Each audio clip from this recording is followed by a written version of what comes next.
Welcome back to the Comics Aficionados. Obviously, we had late breaking news. We just lost one of the heroes of the MCU, Chadwick Boseman, who portrayed Black Panther in the Captain America Winter Soldier story arc, the Black Panther movie, and in a couple of Avengers movies. He's no longer with us. Died at far too young an age, 43 years old, 3 years young, really. Apparently, it had cancer for 4 years. I was completely unaware. I think most people were, and he even filmed some of these movies during that time, and it's very sad. We wanted to, we're going to take the beginning part of this video just to discuss, Chadwick Boseman and his contribution to comics, obviously as a Black Panther. He also had other movies and stuff, so we're going to talk about that right now. Perch, when you heard the news, what were you thinking, man? Well, surprise. Like you said, he wasn't. This news wasn't really out there. He'd lost some weight, and kind of that was visible. So there's some speculation that he was sick or some things are going on. But no, it's sad news. I mean, to go that young, and I do think he was one of the more compelling characters in the MCU. I think his presence on stage was impressive. I thought that he was a more authentic kind of hero. He did really well with the role, and I think it obviously leaves a dent in their schedule, but more importantly, I think for his family and for his friends, it's just sad. 43 years old is way too young. Yeah, I had no idea he was ill. I mean, it completely just shocked me. I just sat here, what the hell am I hearing? Well, I noticed that photo recently with him looking a little sunken, like sunken cheeks, like his beard looked a little weird. I figured he was just losing weight for a role. Like, yeah, that happens a lot in Hollywood. Yeah, exactly. Especially with actors, they'll get really jacked, and then especially look at Christian Bale when he did, what was that, The Mechanic? Machinist. The Machinist, wow. That was it. Yeah, and he lost so much weight. I figured, okay, well maybe he's doing a role, but look what Matt McConaughey did for Dallas Buyers Club. Yeah, where he had to look like a man that was terminally ill from HIV. I mean, yeah. He fit the part, so it's not unusual to see these types of changes in acting. Yeah, so when I saw that, I didn't want to make a big deal about it. I was like, oh, well, maybe he's just, but it was a little concerning to me. But then I didn't hear anything about it, so and nobody else was really making a big deal about it. So I'm like, okay, well, maybe I missed something about a role. So when this news came out last night, I was shocked. Yeah, legitimately shocked. Apparently, it was something that he didn't want the public to go crazy about, or to get out there and get a bunch of press and all that. He wanted to just spend his time with his loved ones, and I can respect that, because it would have turned into a circus. Well, I agree, because that's a problem with a lot of these. I mean, look at this, isn't like a respectful media news, 24-hour news cycle, and then of course they have to do something about it's so unfortunate that someone that young with that much still promise and potential to go on to act more, star more, have a much more fulfilling life, and then to be cut down so young by cancer. And to be in that position where you'd have to worry about media fielding questions, this and that, and it's like, and they're ghouls anyway. So I'm surprised that either they kept it under wraps. I don't know how they did it, or I don't believe we're going to respect his wishes. They don't respect nothing. So it's like, the last several months of his life would have been just a media circus. It would have been like constantly being barrage of reporters wanting information and everything like that, and when all he wanted to do was probably be comfortable and spend time with his family. Well, if I had, this is kind of a personal thing for me, because about a year ago I had a close friend that was about the same age that went, and so the only thing that I can say is I hope he went anywhere near as peacefully as my friend did, because my buddy was literally at the gym on Wednesday hanging out. We had plans for the following weekend because I think we were coming up on Labor Day, and Saturday morning, we got the call. Hey, come to the hospital. He was fine Wednesday. Wow. He was fine Thursday. Just, he had been battling cancer. It wasn't colon cancer, but he was battling cancer for about 2 or 3 years at that point. And so I mean, but I hope he was able to live a full life up until the end, the same way my friend was able to. Well, yeah, I think he was, because, I mean, like you guys, I was absolutely gobsmacked, at the news, had no idea that he was even sick, but apparently he was sick while he was performing in these roles for which he's become so iconic. And that's what's amazing to me, is that, he actually had cancer while he was doing all that work as the Black Panther.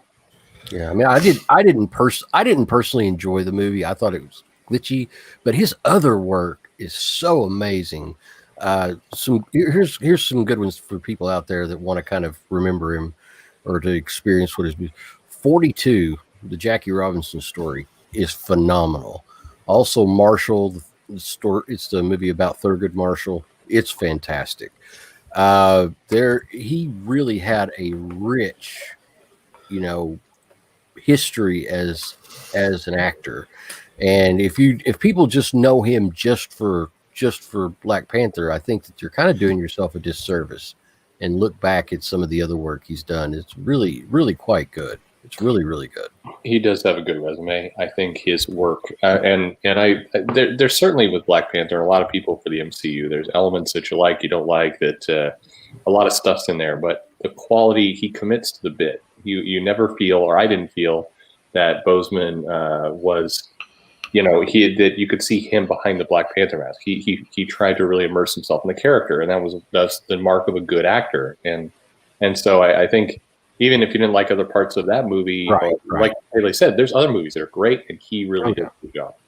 Yeah, and I was not going to I'm not disparaging him at all. Yeah. No. He worked with what he had to work with, and he does a lot better than the other Marvel films. It's just that particular movie, I was like, the special effects were wonky, and it was kind of, and I didn't really like the script very much, but he did the best he could with it, and his other Black Panther appearances were fantastic. And like I said, go and watch his other work, especially 42. Because I'm a big fan of Jackie Robinson, and that era of baseball, and it's fantastic. It's a great movie. It's crazy when you think about when he came into the MCU. You had all these characters established. Robert Downey Jr. Just kind of owns the screen or whatever, but he never felt out of place. He never felt like he had a presence on screen that really was really well done, and he certainly He kind of drove the entire Captain America Civil War movie forward. There was like conflict, and he was like the driving force that was kind of bashing everything and keeping it moving, and it was really well done. He absolutely embodied the role, and even though this is the last thing we really kind of want to talk about, you can't imagine who else could take on that role now. I mean, I've often said that nobody will ever be able to play the Lone Ranger as long as the last person is alive can remember Clayton Moore. And for me, Superman is always going to be Christopher Reeve, and now anybody who plays the Black Panther, all I'm going to think of is how they measure up to Chadwick Boseman. Yeah, it's going to be hard to recast that role, or if they do. And I like what Larry said earlier about just, it is astounding. He did keep it quiet. He didn't want. I do think that media circus has been just ugly to deal with, and I think about the meme that goes out where he's doing the Wakanda Forever salute, and they have the picture of him in the movie, and he looks very intense, and they show him with some fans at like a movie premiere, and he looks just tired. And people mocked him so much over that photo. And now you have to remember that he was going through active cancer treatment when that photo was taken. And so it puts I do remember him getting a lot, and not a lot, but criticism over that moment of like, oh, can't he even look enthused at the movie premiere? It's like, maybe he was in a lot of pain. Yeah, it's crazy. And he was definitely going out of his way, even though he's going through the treatment himself, going to cancer hospitals, visiting little kids as like kind of the Black Panther, and kind of doing a lot of good work. So you can imagine, he was going through chemo and other forms of treatment himself, and to take the time out there, probably while he was in agony at some points, and absolutely, it shows his character. And all the press tour, to support those Marvel films while he's ill, it's like, wow, it's grueling for the actors who aren't sick. So, it shows his real professionalism there. Yeah, that's a schedule that's even harder than the movies, frankly. Yeah. So, I just feel it's really sad stuff. It's kind of hard to talk about right now, and my heart goes out to the family of Chadwick Boseman, and 43 years old. I'm 42 myself, so it just it's hard to even think about it. A man, he was in his physical prime, really. And he just kind of come into his own, was becoming a world-renowned legitimate actor. star. Yeah, it shocked. I mean, when I heard he died, I didn't hear the cause of death at first. I thought, oh, car accident or something like that. The first thing that popped into my mind. Yeah, it was going to be another Paul Walker. Yeah, I thought something like that. Like, yeah, okay, yeah, he went out in a blaze of glory in a Rolls Royce Wraith, doing 180 miles an hour on the freeway, but no, it was a lingering illness and shocked me. Just really, really shocked me. So does anyone else have anything else to say about Chadwick Boseman? Obviously, we're all still kind of taking it in. It's all very fresh, but I just wanted everybody to have an opportunity to say anything about Chadwick and what he did for the MCU and for everybody. I'm sure that they'll probably have some type of memoriam in his honor. Maybe if you want to put a couple dollars into that, I'm sure they'll have one, and keep your thoughts and prayers his family right now, because it's a lot harder for them, of course. So. Yeah, obviously. Yeah, and I mean, I only really know him from the Marvel movies, but certainly now I really want to seek out those other roles that you guys have mentioned and check those out, and just think about what could have been. Absolutely, yes. If you have a Black Panther shirt, definitely sport it this weekend. Remember Chadwick Boseman and all the nice things that he did.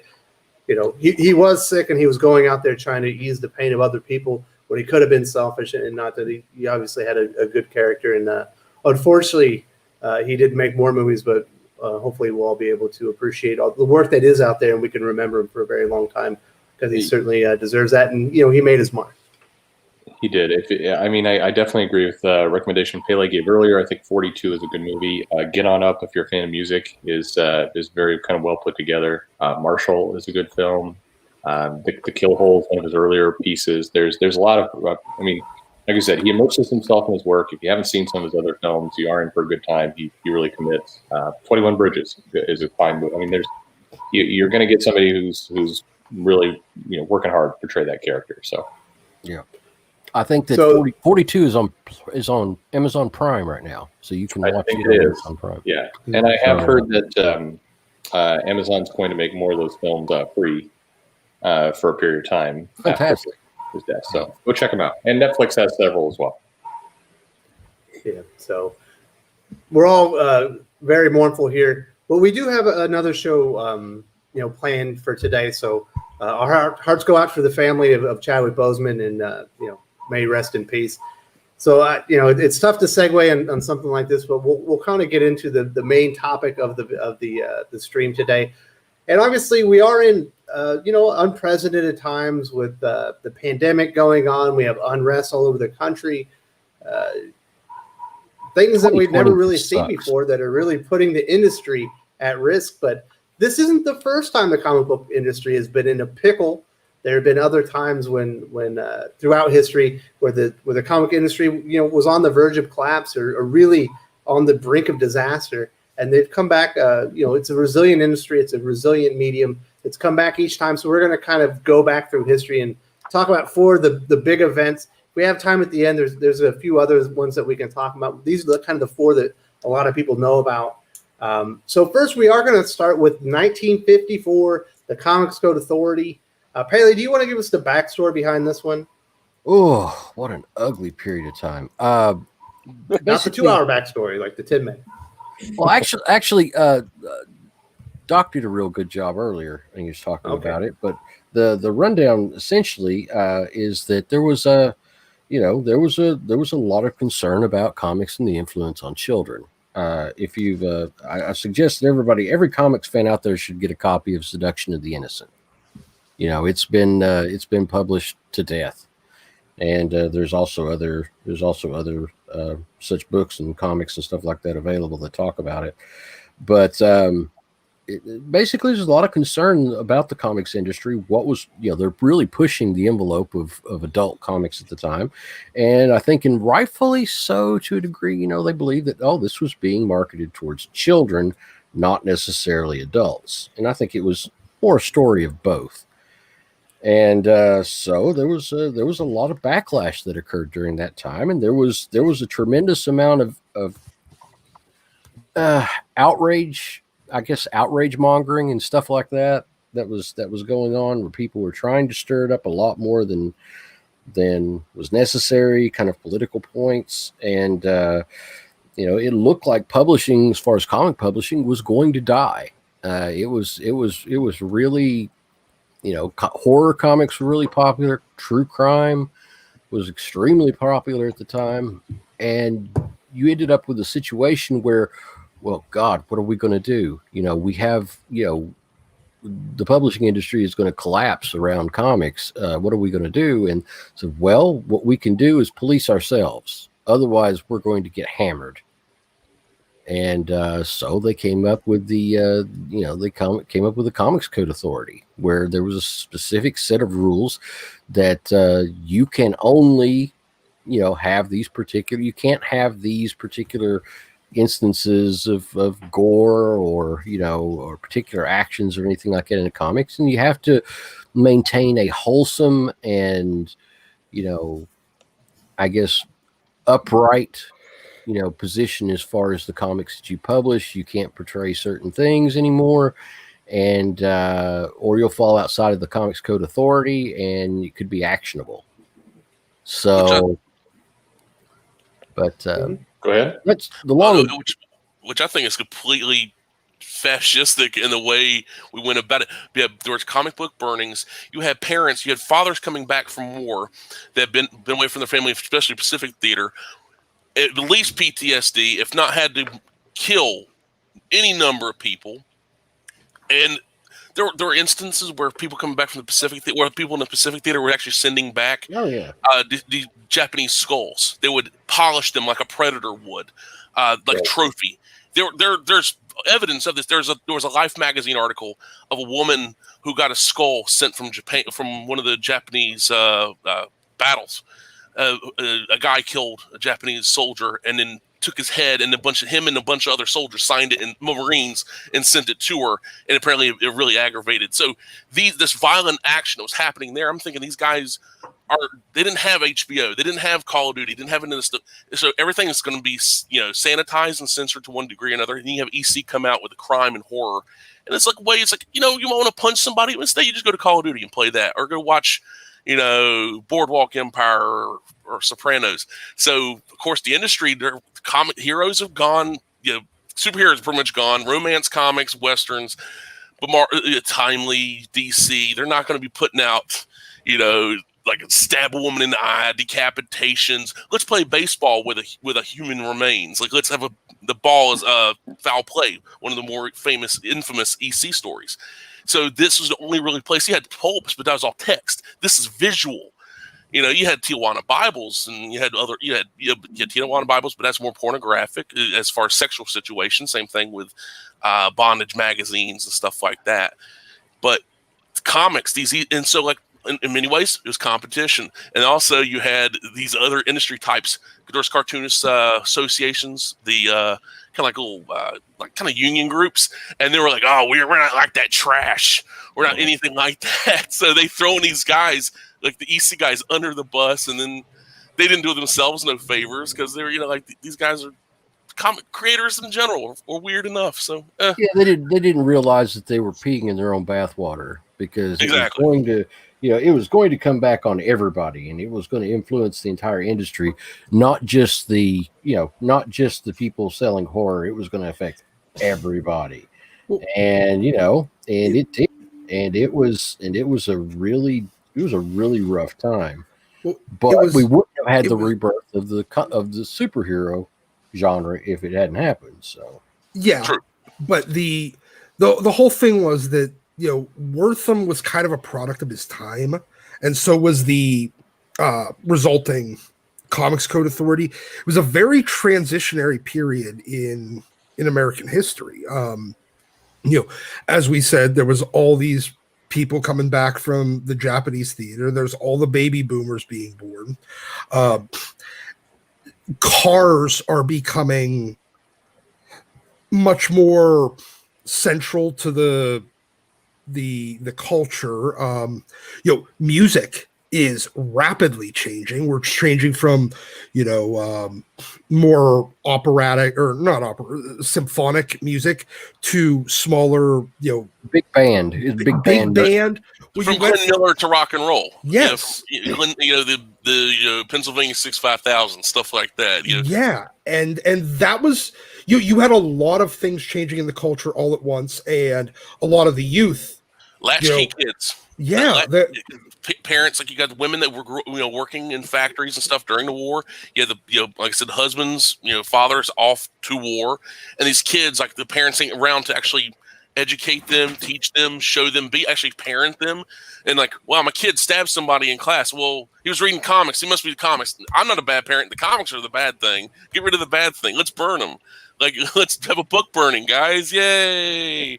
Like, This is like, that's what they would do. That was their solution. It's just like, you know, think of the children, the pearl clutching. It's nothing new. Whether it was video games in the 90s, comics in the 50s, they'd rather blame anything else except themselves. Heavy metal in the 80s.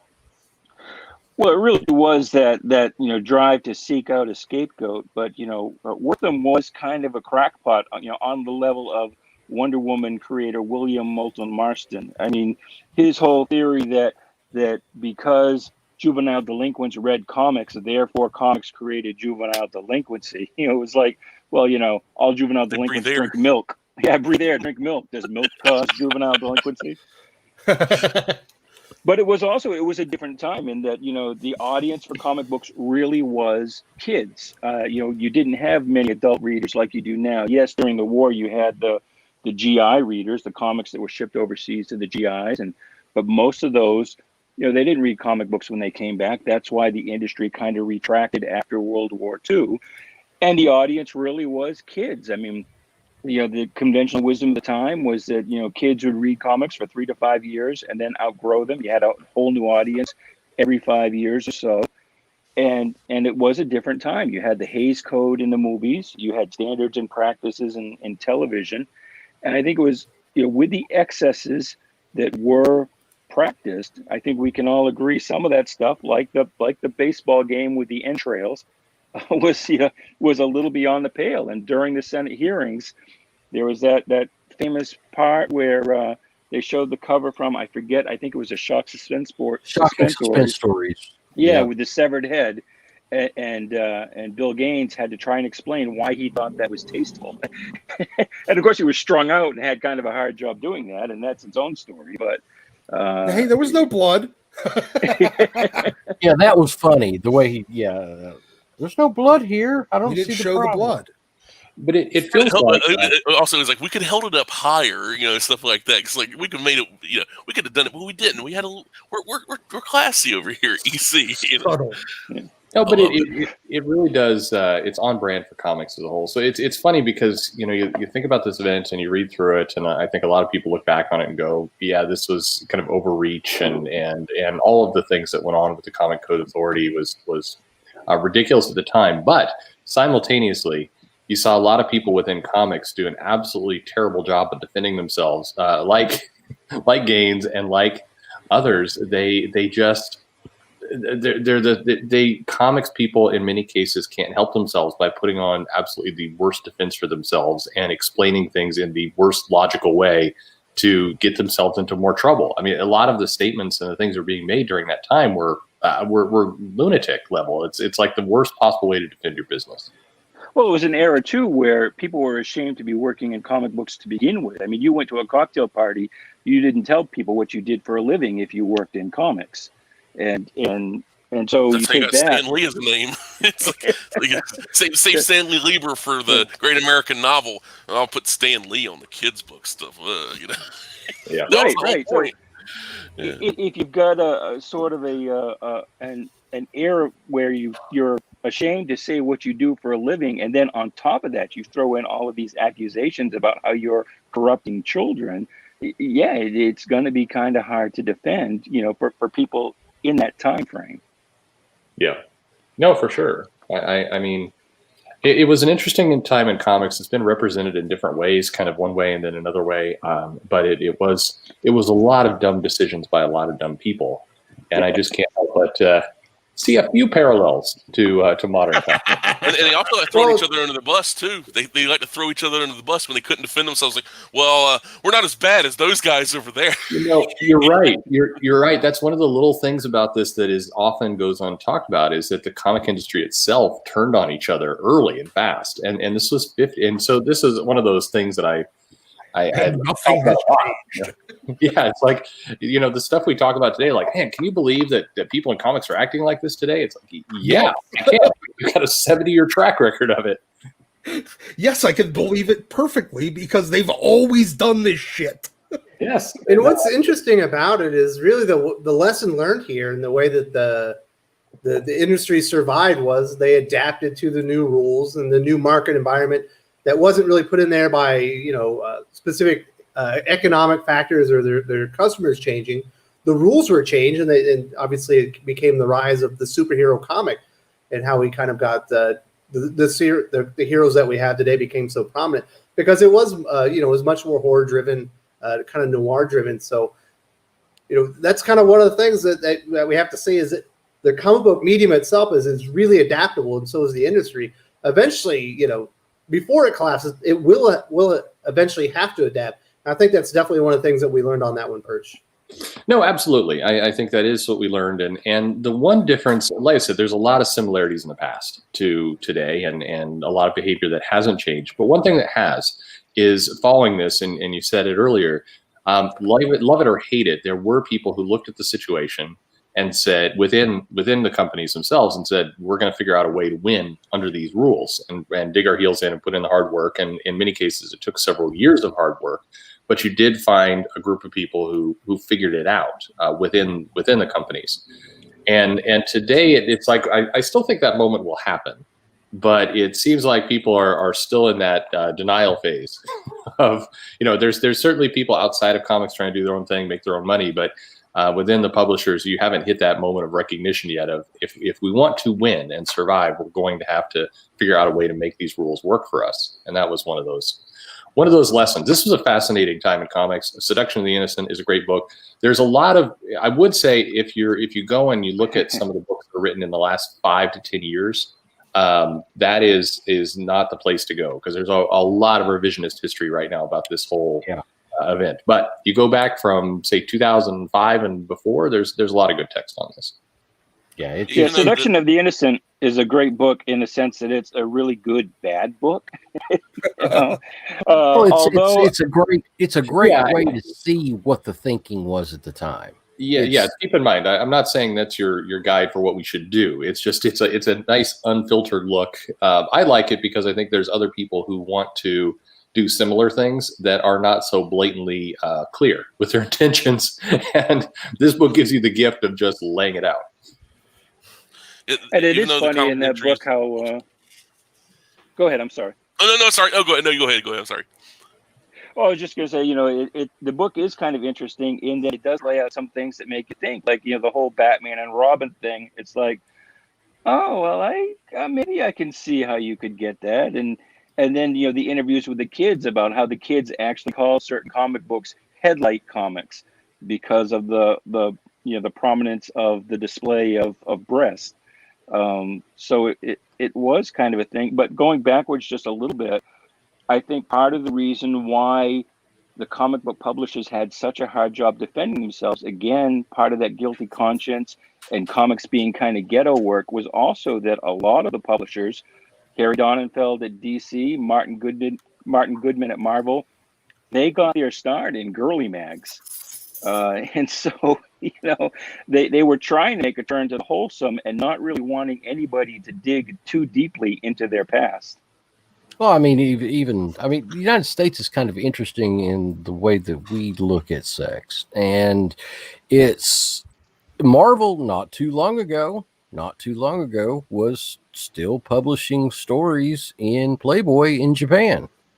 So, it's same old Marvel that's here, just in a different country, and they have a different, they have different standards and different moral, views on things. So it's very fascinating, actually. Yeah, I think one of the things, though, is, we talk about how the industry nearly collapsed. Well, it really did collapse. A number of publishers went out of business. We often think of DC, but so many others also did. And there is a great book about that era. It's called The 10-Cent Plague, The Great Comic Book Scare and How It Changed America. And the author, David Hadju, has an appendix in there with 14 pages of names, writers and artists who never worked in comic books again after that kind of 1954 purge. Yeah. There's a lot. But that's what. Go for it, Larry. Oh yeah, I was just saying, it's like that. Like the big companies, your Marvel, your Timely, your DC at the time, they were able to bounce back because the comics code wouldn't really affect them that much. Couldn't use their terms terror and wolf, monster, that kind of stuff. You had word limits on what you could actually put on the title and content, all that kind of stuff. So it's like, it's like, oh, I make plates and cups. Well, you can't make guns. Well, don't worry about it. I only make plates and cups. It's like that's what Marvel or Timely at the time. So it's like this, this aspect of the industry. It didn't have to be that. The big companies, the ones, superhero, the horror, which eventually would resurgence of the superhero, but the venture, the cowboy, the romance, all that stuff, they didn't have sci-fi. They didn't really have to do that much flexing. They didn't do that much, to get with the times and get with the instead of getting government control or what do we call it government regulations over what could be printed, which I think if the lawyers at the time, they would have probably, that's a First Amendment deal right there. That's I think honestly the world will be interesting to see, like, what, try to regulate printed material, try to censor us. We just fought a war over fascism. So, let's see how that works out. Well, it's definitely a different time and place in the country. They were having Senate hearings about this. They were having Senate hearings about the movie industry and what was, what was considered, obscenity, and I imagine that probably would have made through just because the public was just different as far as their sensibilities at that time. Yeah, there was a lot of, at the time too, there was a lot of opportunism going along on this. And, it's like seeing a chance to take out your competition and whatnot, even if, they weren't that bad, just to kind of gin up abuse against them or to, to get the public to turn against them. It's not that different really than now in some respects, their own form of cancel culture at the time. And it's just that now the roles are completely reversed. So, as far as who is trying to, it's the outrage culture is all completely on the other foot now. So, well, the publishers that did manage to survive, it's because they did have their foot in some degree of success in other genres outside of the horror and supernatural. And they also had back catalogs, character wise, like intellectual property that they could go back to the well on. That had previously been popular, that they could both place a small degree of like nostalgia for, and kind of repurpose in this new world because one of the primary reasons they left superheroes in the first place is because people stopped reading them because other more interesting things popped up with a lot of this. Yeah, the grittier with the supernatural and the horror. So more once visceral, that, and once that threat got eliminated, they were able to go back to some of the genres that they had abandoned because they weren't as popular. So basically, you managed to, but then they had the opportunity to, now they actually have to do something with it. Yeah, they I thought it was try to interesting. convert those horror readers to stick around and read superheroes. It took 20 years really for the horror genre in comics to recover after 25 you couldn't years. even use weird in the title or anything like that for the longest time. But I mean, but eventually it did give birth to the resurgence of in the Bronze Era, which I still think is that's my favorite comic era, is the Bronze Era, and I love bronze horror. So it's not as shocking as it was during the Atomic or Golden Age, but it's still, it's still fantastic. And it actually, to keep the comics code, you had to tell stories in a particular way, and they became more cerebral. Well, you had to get creative. And boy, they did. And some of those in House of Mystery, House of Secrets, and Unexplained, and a lot of those just fantastic. They're awesome. They're awesome comics. And even into the 70s, whenever they started kind of going back to the well of more horror and supernatural, they had to do it within the confines of the authority, and that you ended up with things like Morbius, and Werewolf by Night, and Moon Knight. And the supernaturally side, you'd end up with stuff like the Spectre. Obviously not a creation of the 70s, but started gaining prominence then, because they were able to do something interesting with it, where it didn't violate, but it also still appealed to the desire from those horror and supernatural audience that wanted something. Well, also, at the time, they figured out the workaround. With the war and the whole eerie stuff, do the magazine black and white, and you can pretty much have anything in there. Same thing with Marvel. They were doing the black and white magazines, like which are, the first Howard the Duck magazine. If you've ever read that, it's no violence. It's very mature. Yeah, that'd be one way of putting it. Yeah, that would. That was a surprise ending. That story, I was like, oh, it's just Howard. I'm like, oh, Bill Mantlo, I think it was Gene Colan. Okay, cool. I like that creative team. Okay, that ended that first story. No, I'm even in the magazine format seeing Howard. We don't need to see that. We don't need to see Marvel Max before Marvel Max, but the magazine format, that workaround. My goodness, it was like a brilliant. Because it's a magazine. It's not just a simple, comic book. It's a magazine. And also that black and white art. Dear gracious, oh my goodness. It was like so beautiful. The old Marvel previews from that era, Marvel Preview magazine, was published by Curtis, was fantastic. And Marvel's imprint, Curtis, at the time, was really knocking it out of the park. I've got, I collect those, and we sell a huge amount of them through the shop. But that was a great time for comic magazines. Yeah, and it's been said in the chat, and I think we've come around it. It's one of those reasons why. So I've gotten pushback at times, and I've said, no, the comic industry isn't going to die. People will say things like, this entire industry is doomed. It's going away. The industry will change, absolutely. But if you look at events like this, and I think the ones we're going to talk about, maybe it's a good segue.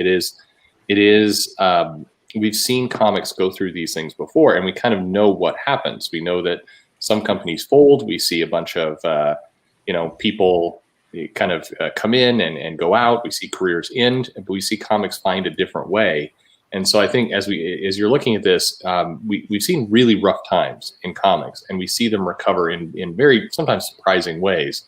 But that's what we're going through now. It's what we went through then, and the recovery was fascinating to look for. And the other thing to keep in mind, it takes a long time.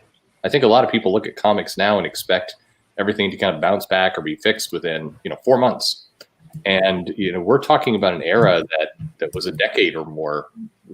First of all, to just kind of get things back recovered, and the Comics Code Authority stuck with us for many years. 50 years, so about 2010, right? When DC finally gave it up? I thought it was in the 20. I thought it was a little earlier than that, but it was. Yeah, I mean, it was. Marvel gave it up first, and then DC was like DC and Archie, I think, held on to the end. I think it was 2005, 2006 for DC. I think it was around that time. No, he's probably looking at the thing, but yeah, okay. It does. Yeah, it was 50 years. Oh, wow. Oh yeah, because they had him on the Cartoon Network stuff mainly. Oh, that's right. They took him off the mainline comics. Yeah, the Justice League Unlimited, the Teen Titans comics, Batman, Brave and the Bold, stuff like that. Yeah. So you're looking at something that lasted more than 50 years, and it's just think about that. That's multiple generations. Hey, and within that 50 years, you got Watchmen, you got The Dark Knight Returns. You did, and you got some pretty crazy stuff in there that certainly went against what the Comics Code Authority was trying to get out there. So people will always find a way to work around it. Always. What's the Jeff Goldberg line? Comics finds a way. Yeah, they find a way, right? Suggested Green Arrow Longbow Hunters. My goodness gracious, that right there, suggested for mature readers. That right there. And there were times. Thank you. There you go. Oh, there were times. Well, there were times too where they just ditched it. Where it was like, this is important. The Spider-Man, the Spider-Man comics, that did not get the comic code approval. That 4-issue arc that was regarding drugs and drug use and all the crime that comes from the seedier parts of society, and it was a very, very important. It brought a lot of attention to comics during that time because, oh my gosh, this is not a comic code approved comic, and then of course everybody wanted to buy it, and then everybody wanted to buy it. I remember when Starfire #1 became an instant collectible because it did not have a CCA seal on it. And it finally came out that, well, no, the seal just fell off in the printing. It's not that it wasn't code approved. And then the prices went right back in the basement. But that was a pretty big deal at the time that, oh my God, Starfire #1 does not have a CCA stamp on it. Yeah, everybody speculated why, and oh my gosh, does it have TNA? What's going on here? No, it just didn't have it. Mm-hmm.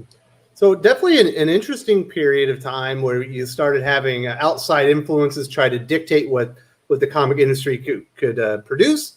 And, there were changes. The industry had to evolve to it. We got the rise of superheroes, and that was kind of the lesson learned. You have to evolve, and that's going to be the lesson we get in a lot of these.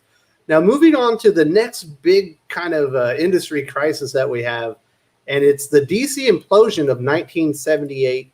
It was preceded by the DC explosion, where they were expanding their line exponentially every year. I think for the preceding 4 years, they were just the line was getting bigger and bigger. They were moving outside of superheroes. There was a lot of like Beowulf was one of their series or whatever. They finally had this huge line ready, and there was an enormous event, not a pandemic like we're having now, but it was essentially a natural disaster. Like what was it, Perch? Did America freeze? Yeah, I mean, there was a bunch of kind of economic things going on, but I mean, the other problem was I mean, just in the backdrop of that, you had DC had kind of over leveraged themselves in a bunch of ways, and they were doing it because they were chasing Marvel. They wanted to.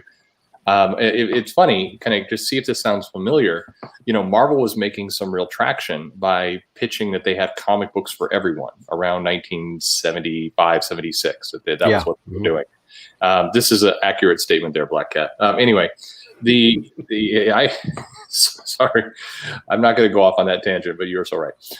So DC made these statements saying, look, the way to win in comics is to flood the shelves and own the shelves. We want, 2 to 3 DC comics for every other comic out there. We're going to just crowd them out in shelf space. We're going to dominate that spot. And so they had this DC explosion a year prior that was really about expanding their line and getting as much stuff out there. And they tried to steal some talent from other places, and they were doing some things on the cheap. And there's a number of comic creators at the time who were talking about having to rush their jobs because they were suddenly expected to do multiple comics. And I mean, it was a nutty time where the pressure was building up that you knew it was going to hit the other direction. So then when I think some loans came due, the economic circumstance kind of crashed in a couple areas. I mean, it was a lot of things happening. DC had this implosion, which was for the record, far worse than what we just went through in terms of titles and people. Yeah, it's crazy. They didn't just cut out all the extra stuff that they had added. They shrunk it down. I think 26 titles total, right? Yeah, and I mean it's 17. It was 17 totals. 7. I'm looking at 17. Yeah, I'm looking at the All-Star Comics 74, Army at War, Batman Family, Battle Classics, Black Lightning, Claw of the Unconquered, Doorway to Nightmare, Dynamic Classics, Firestorm, House Secrets, Commandy Last Boy on Earth, Our Fighting Forces, Secrets, Haunted House, Showcase, Star Hunters, Steel the Indestructible Man, The Witching Hour. A lot of those are stinkers. A lot of those are just stinkers. Sound like it. So yeah, they were. But I was there at the time. Those were great comics. A lot of the horror books were killed off in that. They were fantastic. But I don't know. I mean, hey, judging the book by just the title alone, I'm like.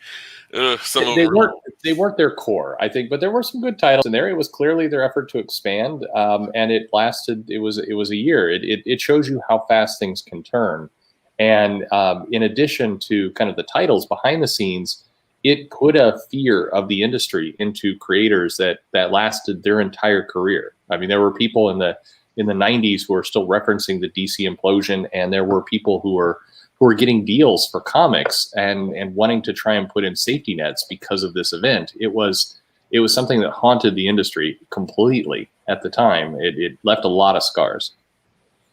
And it was crazy. It almost, if you think about this event, you had this enormous winter storm happen. It shut down the country. Yep. And DC had overextended themselves, and they had the walls came crashing down on them. And they didn't have the reserves to make it through there. It kind of almost applies more to Disney. If you see what's happened to Disney, where they overextended themselves on the Fox acquisition, and before that you had the Lucasfilm acquisition. They kept extending themselves further and further, and all of a sudden you have this pandemic happen, and all of a sudden what happens? Well, it is not unlike the recent bloodbath in that quote unquote bloodbath. In that the legend is that, of course, DC had recently fallen into corporate ownership and had just become part of the Time Warner empire. And the legend is that some executive came down and drew a line across the DC sales chart and said, everything below this is canceled. And of course, there was panic because one of those things below the line was Detective Comics. Yeah. And it's like, that's our namesake. That's what we're named for. We can't cancel that one. Yeah, it was basically that winter storm and the overextension and the corporate bean counters kind of panicked. Because as a kid, again, those were great books. Firestorm, Steel. I loved those books as a kid. And a lot of those, we're seeing a lot of parallels between that with another event we're going to discuss a little later today. And we're seeing the parallels with it now with companies that have overextended themselves with acquisitions, that comics end up being one of the things that truly suffer as a result. We'll get to it, but the way that Ron Perlman was overextending Marvel in the 90s, the way that AT&T and Disney are both kind of very over leveraged right now with their recent acquisitions. It wasn't that terribly different with the implosion. No, well, I think go ahead. Oh no, you're right. There's a lot of similarities, and in each one of these stories, you'll notice there's a lot of common threads. But please go ahead. Well, I was just going to say, another parallel is the loss of retail outlets. Now. Comic shops are reportedly below 2,000 nationwide. Well, at that time, the newsstand was going away. Corporate entities were buying up the mom and pop shops and just deciding that, if it takes up too much rack space and the profit level is too low, we're not going to carry it.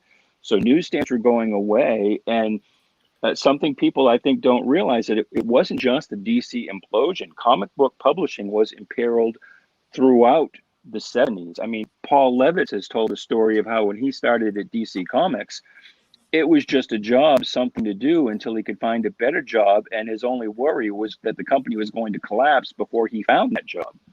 Right. And there is a great book called The Comic Book Implosion. It was put out last year by Tomorrow's.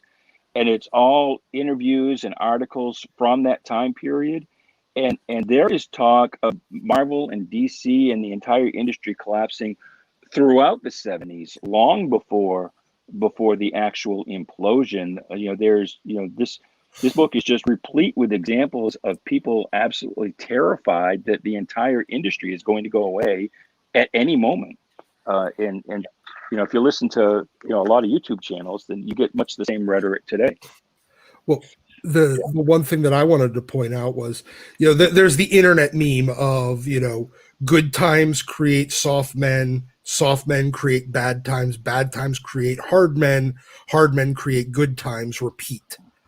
And I think you'll see this kind of play out over and over across comics. And it's not necessarily good men and bad men. It's complacent men or complacent creators and creative, like legitimately forward thinking. They have to find a way to survive. And you started seeing it, you saw it with the DC implosion. You saw it with Marvel whenever they started reinventing basically the whole entire company. I mean, especially, and it's probably most notable with X-Men. And DC with really putting the focus back onto Superman after the implosion. Yeah, it is. One interesting thing about this, because you brought up a great point. The 70s were a dodgy period, and I think a lot of people look back and talk about that. Comics books were really healthy in the 70s and 80s. They look back in the newsstand. There was a lot of factors why people think that, but you're right. It was a struggle for much of the 70s for all the companies. But one parallel again to today is that you look at Marvel and you look at DC in particular, and DC has the reputation and the history and the legacy of having the implosion in 78 and just things being really, really bad. And they're branded in that era. But Marvel also shed titles. They did shed people. They did have layoffs. They had many of the same things, not to the same kind of all at once moment.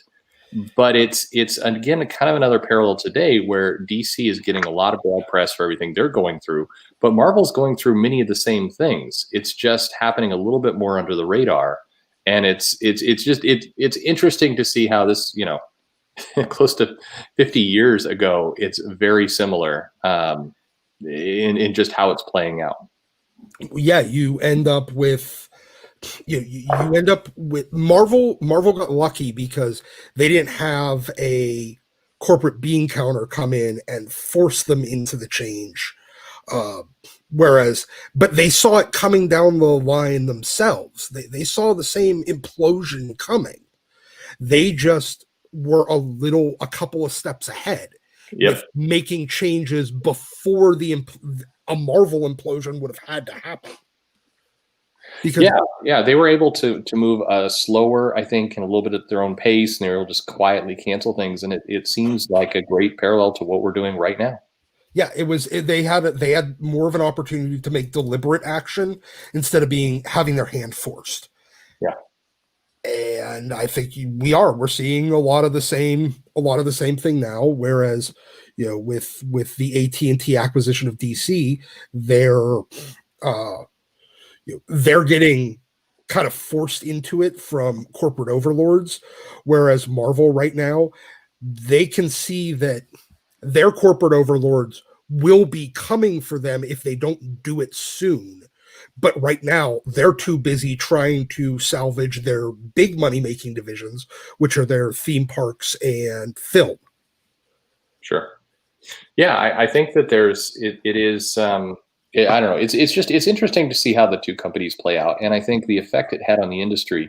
If you look at the '80s, you had this shell-shocked behavior from DC. You had a lot more kind of bold moves from Marvel during that time period. Now, granted, there were some interesting people there who kind of made that all happen as individuals, but it's what I'm curious about is what happens over the next 10 years. The way the industry has reacted to today's DC announcement has been like a bomb going off. You still see people. It was just fascinating to see creators who less than a week earlier were kind of laughing and mocking fans who are talking about how the industry was struggling. A week later, talking about how DC was dead, there would be no comics in January. Just that flip happened so abruptly and so quickly. It was very reminiscent of this time period, and I'm curious now how it plays out over the weeks to come and years to come. Well, I think the industry really needed to prune itself a little bit. I mean, we talked about the DC implosion and how the line was cut in half to 17 titles. So it was publishing about 30 or 40 titles a month, DC was. Well, just before the implosion, DC was putting out 30, 40 titles a week. So yeah, I think some pruning has needed to happen anyway. Oh, yeah. No, I agree with that. What I'm sad about the implosion, though, Al Milgrom and Larry Hama migrated over to Marvel, and that right there, I think that was a boon.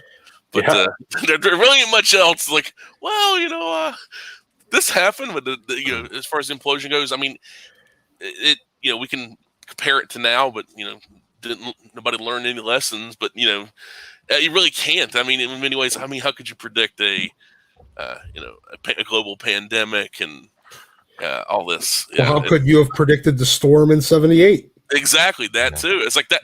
I mean, you could say like, well, we got to watch out. We got too many titles. If bad storms come around and lock everything down for a bit, we might be in trouble. But well, at least this isn't a virus. This couldn't happen. Oh yeah, I don't get the sense that these companies are really sitting around doing crisis management or prediction. That would be funny though. You have somebody in a war room, Larry Hama in the war room. I'd love to see Larry Hama in the war room. Yeah, that would actually be the only guy there that makes sense. Maybe they can bring back Micah Ian Wright with his false valor, or with his stolen valor. That right there, even with that, I really did love Stormwatch Team Achilles. Same here. It was like, I was like, man, why'd you have to lie? And it's like, and the thing about it is, hindsight being 2020, it's like, Iraq War bad. I'm like, you know what? He ain't wrong.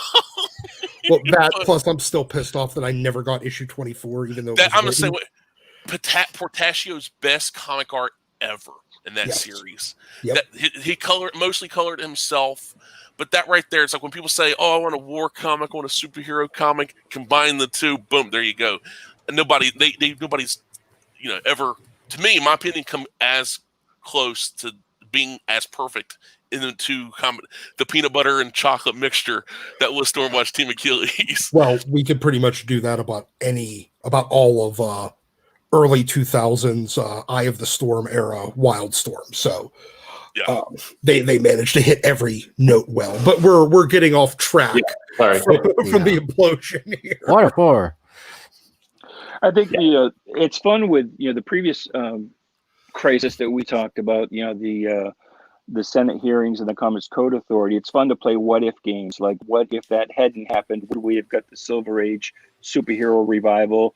Would Fawcett have walked away from the Superman lawsuit and walked away from Captain America if it just wasn't worth publishing comic books anymore? Period, because of all of that era. With this, the DC implosion, I don't know what kind of what ifs there are, because, I mean, to a certain degree, publishers, Marvel and DC, were just throwing everything at the wall to see what would stick.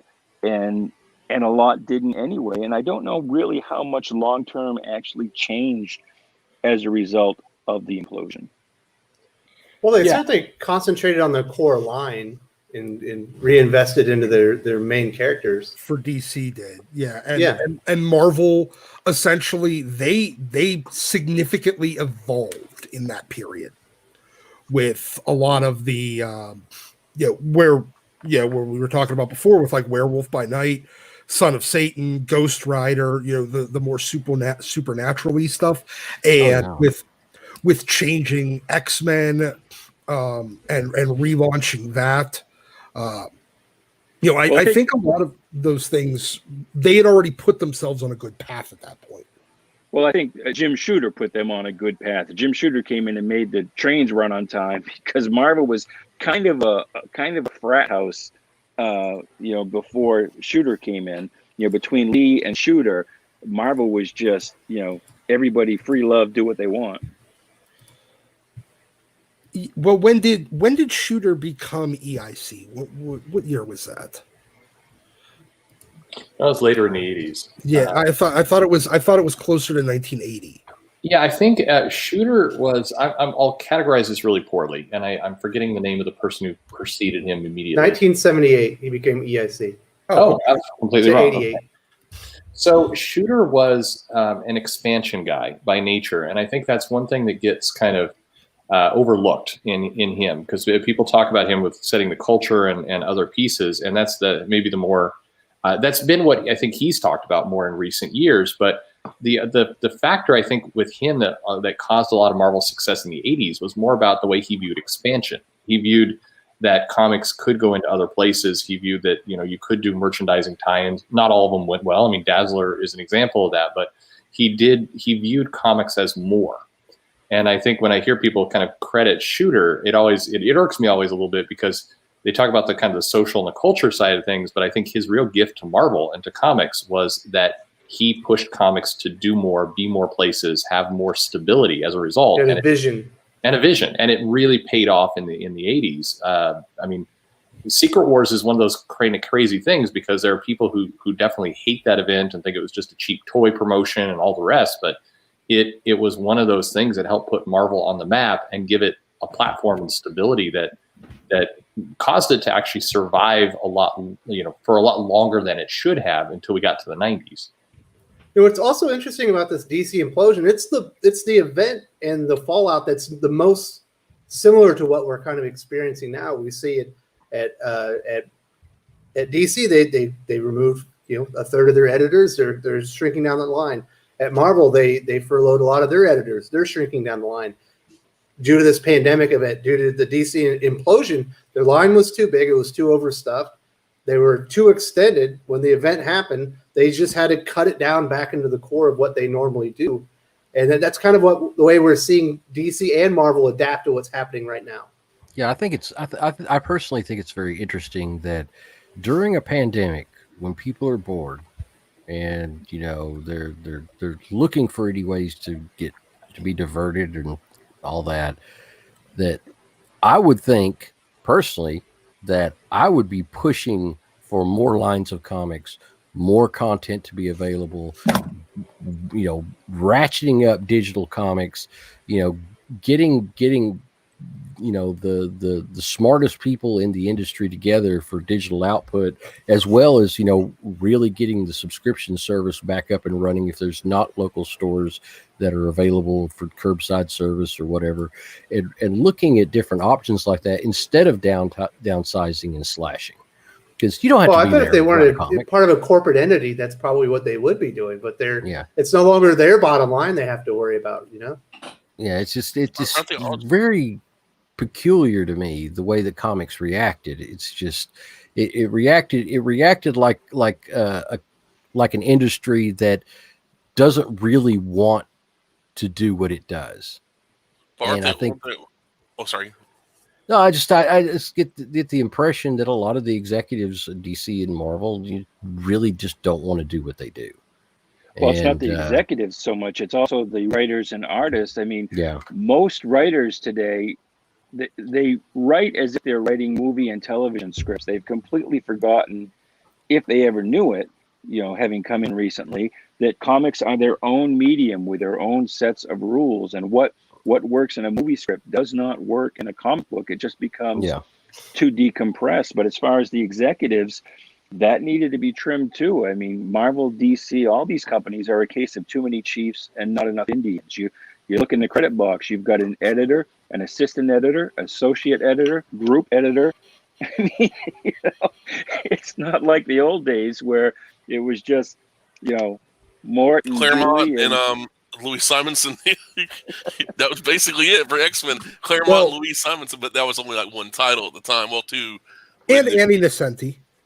Well, that's when when I think she was brought in when X Factor was rolled in, because then she was editor over at New Mutants, because she was like, "Hey, I'm sorry, Sal, we're going with Bill Sienkiewicz." So it's like we're gonna shake things up a bit with this with Bill Sienkiewicz on our for something called Demon Bear. And Yeah, we've got this big bear that's a demon, and we're gonna go with that. And grr. I just want to imagine like Andy and Cindy going grr on the phone or something. I don't know. She's wonderful, but yeah, it's like, but that's the thing. Like too many, like you just have too many of these people, and more likely, I'm not mistaken. I might be, if I'm wrong, I'll admit it, but the idea of a lot of these people getting their jobs axed, but weren't they on? Like they had their corporate. They were not just independent contractors. They actually were getting benefits and stuff. It's like, hey, we can just downsize, get rid of these people, not have to pay them whatever their salary is, plus benefits and 401k and all this and that. So. Yeah. There's a lot of people, and they did creep into having some corporate jobs, some staff jobs in addition. In a lot of cases, to your freelance rate, you get a staff job and a freelance position. But there's, I mean, too much for sure. And I think even my favorite book of the week, Iron Man 2020 #6. No, but you go down and you get the writer, artist, letterer, cover. Okay, so you get 4 people, kind of 4.5 if Chris Jones Gage, poor bastard involved in that. But then you get the graphic designer, assistant editor, associate editor, editor in chief. You have more people in that camp than the actual writer, artist, letterer, cover. I mean, the cover and the artist, same thing. So really, you've got Dan Slott, Pete Woods, Joe Caramagna.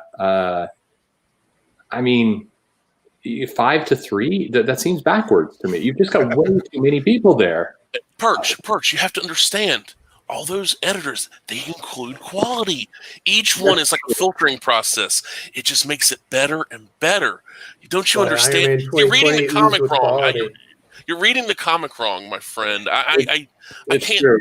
Yeah, I'm sorry. The quality of this comic is off the charts. So I guess it is. I'm glad they have all those people. In 20 years, you'll get it. In 20 years, you'll get it when you follow that much.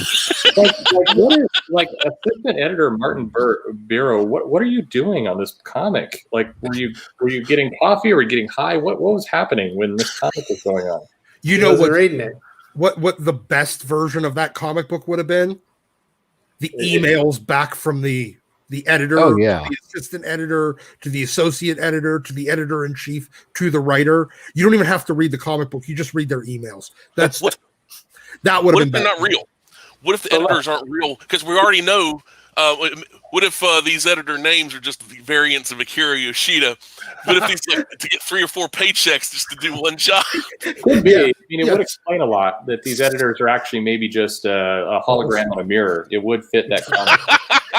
That mirror is very hungry, my friend. That mirror is very hungry. Yeah, it's all just one dude in the office doing everything. Yeah, and he's getting like 12 checks. Yep. It's too many Chiefs and not enough Indians, but most editors today, I mean, they don't really edit. And, comic book editors today are basically just glorified production managers. Job number 1, don't annoy the talent. Mm-hmm. Yeah, they're so have basically we talked about the implosion in full? Yeah, sorry. That's fine. We always get sidetracked, guys. But we do have a schedule maintained. We got a couple of more events to talk about. I'm sure we're going to have more stuff to say about this one. This is probably the best known comic book implosion where, the collapse almost happened. It is a speculator boom. It happened in 1993. In the early 90s, basically people realized that vintage rare comics were very valuable, and maybe you could send your kids to college. And then the guys at Marvel and DC were like, oh my goodness, people want these, but we don't have enough of them. So they kind of artificially manufactured rare comics with variant covers and things of that nature. And you're talking about flooding the market. They put a ton of product out there, not all of it great. And then there was just an explosion of comic book stores across the nation as the speculator boom happened.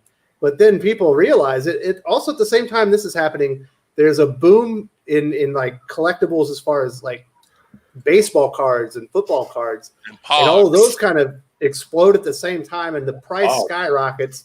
The product is no longer available at the grocery store or at the drugstore where kids normally would have gotten their comic books. It kind of goes all to the direct market because they're putting all their eggs in that basket. The prices go up.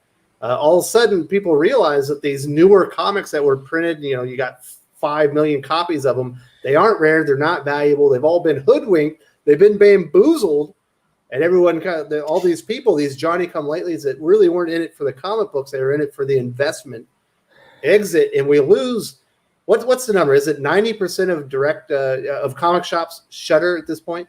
Yeah. Well, about that, I think there's been some transition into other businesses smartly, but yeah, this was an ugly period. And this is probably my biggest point of contention, I think, with today's YouTube in general, because a lot of people kind of extol the amazing times of the 90s and how great it was for the industry. If we could only go back to the 90s, and as a retailer who had shops in this exact era, it was this was a terrible time. I'm sorry. It was the goddamn Franklin Mint for comic books. Oh, yeah, it really was. Yeah. Well, we talk about how many shops closed, but I think we have to remember too how many shops opened. It was an era when anybody who had 10 boxes of comic books, opened up an account with a distributor and opened up a comic book store, and you had a lot of these essentially hobby shops. It was somebody opening a business. A lot of baseball card shops, and those went under as fast as they rose. I mean, here in the state of Maine, we've never really had more than half a dozen comic book shops across the entire state. But at that time, there were probably, 10 or 15 in the Portland area alone. And they came up and they went right back down again. Well, a lot of them were baseball card stores that, as the baseball card boom was ending in like 1990, 1991, they transitioned to comic books. And because they were buying comics in the way that they used to buy baseball cards. Yes. And that is not absolutely completely different markets and completely different sales strategies. True, but we still have the 10-point grading scale because of that. That was adopted from baseball cards at around that time. And that's a legacy that still lingers. And I fought also slabbing, isn't that from baseball cards? Yeah, that came from baseball cards, that whole 10-point scale thing. Well, it started out in comics at 100-point scale. Yeah. And then it was it was like, well, this is way too damn complicated. So they, they were like, how do you tell the difference between an 86 and an 87? Holy crap, people. It's like, oh, well, we need to simplify this. We need to simplify. Guys who don't want to modernize their accounting and do it all in yellow steno pads deal with a 100-point grading system. That's a great plan. Yes. And this is also the time Marvel went on a weird acquisition spree, and it kind of leads into the one we're going to talk about next. I think did they buy Upper Deck? No, they bought Fleer. Fleer. They bought Panini. Yeah. But Panini, they also did they buy Heroes World? Heroes World. Yeah, they bought Heroes World. Yeah. They bought, I think they did buy a second. Panini was the second. Panini was the second baseball card company too. Panini also did a lot of racy, sexy cards, adult trading cards at the time too. That's true. Yeah. But so they bought two sports card companies. Oh, they bought Toy Biz. Yeah. Yeah. And they were making statements. I mean, this is crazy to think about, but Marvel was making statements where they wanted to be in the kind of collector and entertainment market and own all parts of it. And they were talking about buying both movie studios and ticketing. And there was this moment where Marvel was trying to get the cash to either buy or a competitor or buy Ticketmaster. And I just kind of let that kind of hang out. Didn't they open a restaurant? They did open a restaurant, yeah. Remember the WWE opening up restaurants in Times Square, I believe. Yes. They wanted to be anything but a comic company. They wanted to be everything, right? Yeah. Well, a lifestyle brand, which came back around again somewhat recently. Yeah. Blowing up in their faces as we speak. Was Heroes Reborn the XFL of Marvel? Yeah. Every time they try to reach out and become that lifestyle brand, it just blows up spectacularly on them. Yes, because I mean, okay, fine, they're in pop culture, but they aren't, and they're big in pop culture, but they can't control all of pop culture, and that's what they want to do. It's a common mistake, though. It is. This is one of those things that is a business trap, where when you're not making enough money from your current industry, you basically tag yourself as saying, we're in a pop culture market, we're in a collectibles market. Today, it's a lifestyle brand, but in many ways, this is always the same thing. And you're not making enough money off your core to satisfy investors who are looking for double year-over-year growth. And so your plan becomes acquisition. So you try and acquire yourself into that growth. And with every acquisition, it may work once, it may work twice, but eventually it collapses in on itself because you just do not have the knowledge and the capability in those other spaces. You don't know what you're doing. And if your core is stagnant and rots, it's like there's no platform for you to stand on. That's so many companies have gotten themselves into this trouble.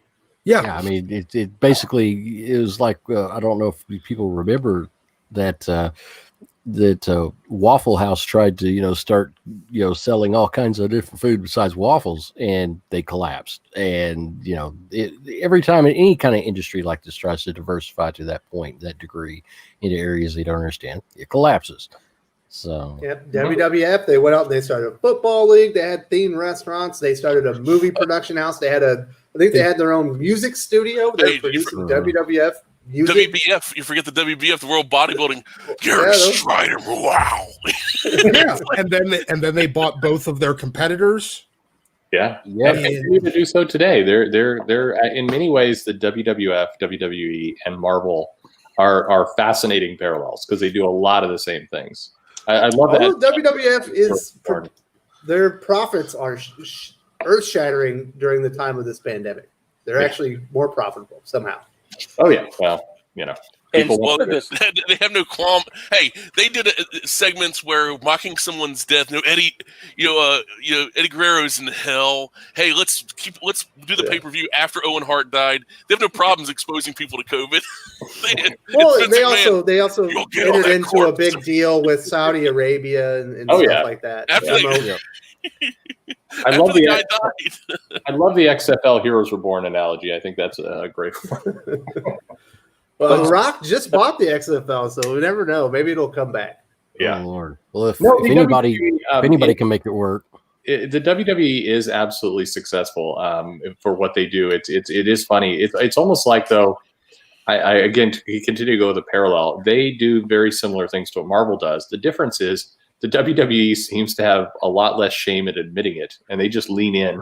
Yeah, I think that's the trick. They're like, we have no problem we are not socially conscious. We don't give a shit. Vince does not give a shit. He just wants to entertain people and make money. Well, Vince doesn't care. Stephanie does. That's the thing. Yeah. Stephanie will get out there. We're against bullying, and she's like slapping people and dehumanizing them. And it's like, we treat our people. We're going here for fairness and kindness. Well, in your independent contract, you don't get no insurance. Oh, you got a staph infection? Too bad. We're going to fire you on your wedding day. We're going to. We'll push the women's wrestling division only after you get your second boob job. Yeah. It's but it is face turns to plastic.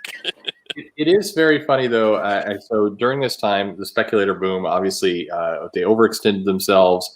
Definitely devastating. I agree with what you said. A lot of shops opened that had no business opening. That people with zero business sense, and of course, they got washed out very, very quickly. We had Image Comics that came out with a boom and then got super insanely late. And I mentioned this before, but if you're ordering comics, I think Pele could probably appreciate this. You had this situation where you're ordering a comic and then it's going to show up 2 years later. Yeah. And you ordered maybe hundreds of that comic because 2 years ago it was quite hot. And you almost get to this point as a retailer where you're just praying that comic never comes because you know you cannot sell it anymore. Actually, but it's coming. For today, though, you order a comic 2 years later, it shows up. It happened. And it did happen. That was what was just the gall of shipping a comic 2 years late. Youngblood 6. Unbelievable. How many copies of Youngblood 6 sat on that shelf because it didn't come out for a year and a half? Oh yeah. And it is. I'm a guy. I like humility in my creators, and I like a lot of the contributions these guys have made. I think as a plug, I think Rob Liefeld is a very interesting podcast right now. He's saying some interesting stuff on there. All that said, it would be wonderful if I could get a show just acknowledging that, hey, you shipped some books like years late that just screwed shops. Just saying. I mean, good for you and everything else. I'm not trying to pick a fight, but your own shops. My God. Yeah, and it was fine until they actually got the product that was non-returnable, and they couldn't adjust their orders down, and the invoice came in. Yeah. As long as it doesn't show up, they never get invoiced. It's not a problem. Oh, yeah. And you had so many retailers by 90. This is why FOC was important, right? Yeah. Oh, yeah. Yes. And also what was interesting, I remember a lot of shops that it was delivered and it arrived COD and they just refused. Yeah. Yes, So you're right. there was a lot of them just said, no, hell no, send it back. And I remember seeing photographs of the dock where the comics were refused from Diamond, that you saw just, you couldn't see over the boxes. There were hundreds and hundreds and hundreds of boxes stacked up where shops just refused them. Well, So- and that comment that's there, this is where I give a plug to Capital City, who I liked. I was a big fan of Capital City. I thought that they were, I'm not going to say they're perfect, but they were trying to do things that were retailer friendly. And Capital City did implement a policy on late comics to basically fine Image. And I think that did wind up hitting Image. But then when Capital City was swallowed up, a lot of those protections, largely vanished. But by then time, the damage had been done. It was a very crazy time. But that's why I always people have asked in the past on these chats why I get irritable when sometimes we're talking about the 90s as perfect. It's like I lost money in the 90s. I mean, I made lots of money too, but it was a painful dumb time. Yeah, it was. I mean, the instant collectible market, like we're seeing now, was much greater at that time because you had people that were speculating in numbers that make what's going on today look tame, and it was absolutely insane. The every new comic that was coming out was a collectible. Every new comic that was coming out was going to be worth 20 times more than the cover price in 10 years, and all this kind of stuff was going on. And I even got pulled into it myself. It's like I've got, I ended up with like 30 or 40 copies of Black Bag, Superman Black Bag 75. And it was like, Jesus Christ, everybody believed it. And even people that should have known better believed it. And it was crazy. It was, and you ended up with what I'm buying now, what I'm buying from a lot of places that are going out of business. They still have the stuff in their back rooms. They still got long boxes full of, prismatic covers. Tons of X-Men #1s out there, though. It's not just them. Yeah. Wildcats, and Youngblood, and God Almighty. Yeah. X-Force. I don't see that much Spawn. I don't see much McFarlane, either Spider-Man or Spawn, when I go back issue diving in the 10 for $1 boxes. Like there was a couple. The books were really beat up, but I didn't really see any Spawns or adjectiveless Spider-Man. I can't speak, but I just not much McFarlane in those, but see a ton of those, and even the anniversary stuff when they would, Executioner Song Part 1, that kind of stuff, which, and then you got your Fatal Attractions. Let's put some cardstock covers with a hologram card, and like issue 25, that's a special issue. Issue 50, special issue 75, 100. It's collector's item, and like throw collector's item on there to get the rubes. It's like a carnival. It's a carnival deal, and this stuff at the end of the day meant nothing to these people. They didn't like, oh, I got to put it away. It's the whole, I'm gonna put this, I'm gonna bag them, keep this bagged up. If it's poly bagged, I'm gonna not rip it. I might buy a second copy for a reading copy, maybe. It's this. It means nothing. At the end of the day, mean nothing to them. They're however many, 100, 200,000 of these floating around out there. And then, I'm going to send my kid to college on this. Like, no, you won't. You were a fool. All these people there are gems from that era that are standouts. And, Like you Bones, still right? have, because the print run was so low. Bones #1. you had particular standouts during that era. You had, actually you had like the Platinum Edition Spider-Man #1, because it was one per store, stuff like that is huge at the time, is still huge. It's still, garners huge amounts of money, but and even they were Spider-Man few 1. I mean, in even the Spider-Man #1s recently, they've, now this might be the, a little bit late on the rule of 25, but as Larry's comment here, I've been seeing a lot of them, fit $10, and they're inching up. They're inching up slowly because they have started getting finally absorbed into people's collections. Yeah, it's taken 30, 40 years, but it's finally starting to happen. And if people still have them, then they might be able to get their money back. But I think it is one of those things, though, that to Larry's comment, whenever I see people mentioning this, especially lately, that some of the '90s comics are starting to come back, they're still not the titles that the retailers were ordering like 500 or 1,000 copies of just kind of blindly because, hey, Jim Lee is loosely associated with this, let's buy it. It is more of this kind of stuff. I do think Todd McFarlane's stuff, like Larry mentioned, it seems to hold up a lot better, or they're just not. But a lot of that, of the books where they were just printing, they were counting on hundreds of thousands of copies, and then retailers with no business sense.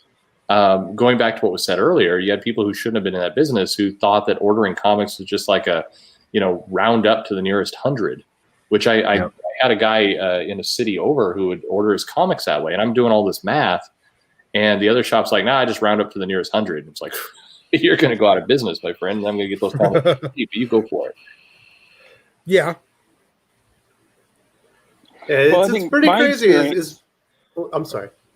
Well, I was just my experience is a little different. I work for a company that buys and sells collections, and every collection we get has got 10 Spawn #1, 5 Spider-Man #1, 20 X-Force #1. Yep. But at the same time, it's those subsequent issues that just aren't there, and I don't know what happened to them. But you mentioned the piles and piles of Youngblood 7 that would sit on the shelves. I don't see those. I think after issue 3 or 4 or 5, most of those Image titles, I think all the back issues ended up in a landfill somewhere with the ET cartridges. Yeah. Well, I mean, I was talking to the guys in our discussion chat that we're in the process right now of acquiring 1.5 million comics, and it is shocking how many of them are 90s books. Sure. It is a lot of Valiant, really right? shocking. And a lot of Valiant, I imagine. Yeah, a lot of Valiant, a lot of Image. Of course, we're talking pennies on the dollar, pennies on the dollar, but I'm buying it for all the other, the 70s, 80s, even some 60s Marvel and DC, that's in that inventory lot. But there's going to be, I've already looked at the spreadsheets, and it's like, there's 550 copies of Wildcats #3. It's like, why? You shut your whore mouth. Wildcats was amazing. But you want 550 copies, okay, fine. But it's and there was, and that's the price right now, and it's going to happen. Basically sells by the pound. Yeah, basically it does sell by the pound. That's actually how I floated the offer to begin with. I was like, okay, well, let's figure out something by tonnage. No. Wow. But it happens. That's the way that Mile High 2 worked out. Yeah. I mean, remember that debacle. He was literally literally buying pallets, for $15, $20 a pallet. And we're talking Silver Age comics for $15 to $20 a pallet. This is an idea. Paleo, we'll have to team up sometime to do a show on that. I was in Colorado for some of the time. That would be a great conversation. Oh yeah, that was a lunatic time. I mean, I remember going to the shows and seeing Hulk 181s for like $40. for near mint copies of Hulk 181. And it was like there were so many of them floating around. Everybody's wondering, where did these come from? Well, they came from that collection where, you know, the guy bought 2,500 copies of it. Yeah. You know, there were 8,000 copies of Fantastic Four number 48. Silver Age, huge Silver Age key. 8,000 copies of it in that haul. You know, it's just crazy. It's absolutely insane. And that's what you run into a lot of times. And if you're lucky enough, you run into it, you get a deal. But so I think we've hit the speculator boom, and this actually goes right into the last thing we're going to talk about. Like I mentioned earlier in there, Marvel went on an acquisition spree. You know, they bought up Fleer, Panini, Heroes World. They made a lot of acquisitions. Toy Biz is the big one. Yeah, and in 1996, they ended up having to file for bankruptcy. And within that, I believe this is about the time that they had to sell off the rights to X-Men to Fox. I think Spider-Man went over to Sony. No, they went to James Cameron, actually. Yeah. Well, I bet he wishes he kept that. Yes. I would guess. So they ended up having to sell off a lot of key movie rights because the movie boom hadn't happened. They probably didn't realize how strategic and valuable they were going to be in the future to kind of hold off. And Marvel didn't go under, Perch, but they had to massively change the way they did business. No, they absolutely did. And I mean, to put in perspective, that was nearly 300 people laid off during that period. And that does not include the freelancers and the independent contractors that just stopped getting work. That was a bloodbath. And it kind of puts, again, what happened today in a little bit of perspective. But this was Marvel on the ropes. There were a lot of people. This is like if there had been YouTube and Twitter and other things back in the day, you would have seen tons and tons of posts and shows about, you know, Marvel is over and they're about to die. And they were close to being right. It was definitely Marvel's darkest hour. It's kind of like we said earlier, it puts it in perspective. It is not what we're going through now looks bad, can be bad, you know, the comics and everything else, but it's still, Marvel is not in danger of completely disappearing. In this period, there was danger of it. There's danger of just their properties being kind of sold off randomly. The idea of a connected universe going away. I mean, this was the darkest time for Marvel for quite some time. Yeah, Hey, there were particular people that were involved that I knew at the time, and I was trying to get in with them. That we were looking into buying Marvel. We were all going to pitch in, and we were going to buy Marvel. And honest to God, we were talking about it, and it went on, and you know, it was bought out from under us, and we were in the middle of negotiations, and all of a sudden it was over, and it was they wouldn't call us back. So yeah, it was deadly cheap. I mean, it was. Sorry, somebody you were going to ask. Well, I was just going to ask how much of the Heroes Reborn initiative, outsourcing the image, how much of that was driven by financial? Because we hear the same thing today. Well, Disney is going to outsource the Marvel books and not make them themselves anymore. There's some parallel there with the whole Heroes Reborn thing, and how much of that was financial? Oh, tons, both financial and just the people to do it. I mean, this was Marvel looking at, you know, not exactly the same, but similar to what it felt like Marvel was starting to do with IDW, which was, you know, at the time, you know, X-Men was their bread and butter. That was what was making them money, and some of that stuff. The Avengers and these other titles were considered nothing. Yeah, I mean, they're considered very valuable legacy properties that are licensable properties, but not making money in comics. And so it was an attempt to basically push that business somewhere else and see if they can make some money on the cheap. And yes, and by the way, this comment from Nicole is absolutely right. The newsstand going away, it caused a shift. I mean, all these factors kind of came in all at once. But the Heroes Reborn, it's funny because now we hear about it, and there's kind of this changing of history where it was like, well, this was Marvel who wanted to reach out to, and I feel bad. It's like I honestly have no big, you know, grudge to bear against any of the Image guys and Liefeld and the rest. They've contributed to this industry massively for sure. But there is this kind of narrative that, hey, they went to the experts, they went to the best to really launch this thing. That's not what happened. They went because they had really no choice, and they were trying to just shed these properties. No, am I not wrong? But with IDW has to pay for the license to Right. publish. Right. Well, Marvel paid like millions of dollars to Right. Lee and Liefeld. It's like, guys, we're going to give you this, back these trucks up. Yes, you left us a couple years ago. Yes, we've taken the adamantium out of Wolverine. We've done all these crazy things, not because we want to do it, because we had to outshine you guys. So we're going to pay you to make our books great. And you guys can't even commit to a whole 13 issues. Everybody forgets there's a 13th issue for each one of those books, and each one is a Wildstorm, a Marvel crossover that's never been collected.